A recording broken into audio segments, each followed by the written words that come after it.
রমেশ শিপ্পি পরিচালিত action adventure film Sholay এত বছর পরে এসেও ভীষণ জনপ্রিয় দর্শকদের মধ্যে।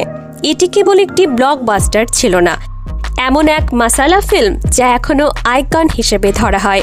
চিত্রনাট্য লিখেছিলেন সেলিম জাভেদ জুটি, সম্প্রতি অভিনেতা পরিচালক শচীন পিলগাঁওকর স্মৃতির পথে হেঁটে এই আইকনিক সিনেমা নিয়ে ভাগ করে নিলেন এক অজানা কথা। তিনি বলেন, রমেশজি সেটে আসতেন শুধুমাত্র অমিতাভ, ধর্মেন্দ্র এবং সঞ্জীবের মতো হেভিওয়েটদের পরিচালনা করতে।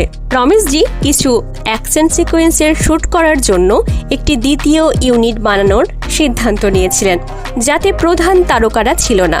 এগুলো ছিল শুধু পাসিং শট। এজন্য তিনি স্টান্ট ফিল্মের পরিচালক মোহাম্মদ আলী ভাইকে দায়িত্ব দিয়েছিলেন। তিনি একজন বিখ্যাত স্টান্ট চলচ্চিত্র নির্মাতা ছিলেন এবং তার সাথে ছিলেন একজন অ্যাকশন ডিরেক্টর আজিম ভাই। এবং এর পরে হলিউড থেকে জিম এবং জেরি দুটি লোককে পেয়েছিল। রমেশজি চেয়েছিলেন যে দুজন ব্যক্তি তার প্রতিনিধিত্ব করবে, কারণ এই লোকেরা অন্য দেশ থেকে এসেছে। তারা কিভাবে চলচ্চিত্রটি সম্পর্কে জানবে?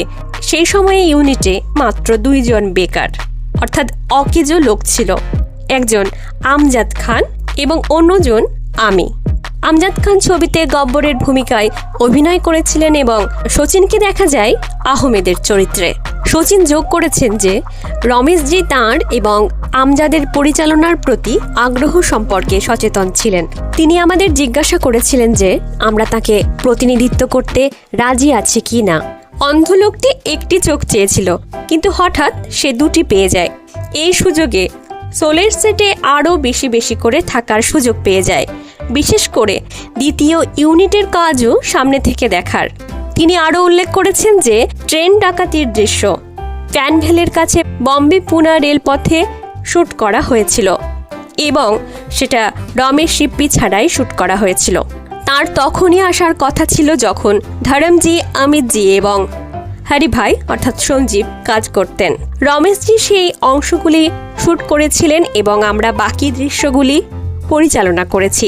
দাবি শচীনের। নমস্কার কণ্ঠে মন্দিরা। ভিডিওটি ভালো লাগলে অবশ্যই সাবস্ক্রাইব করার অনুরোধ রইল।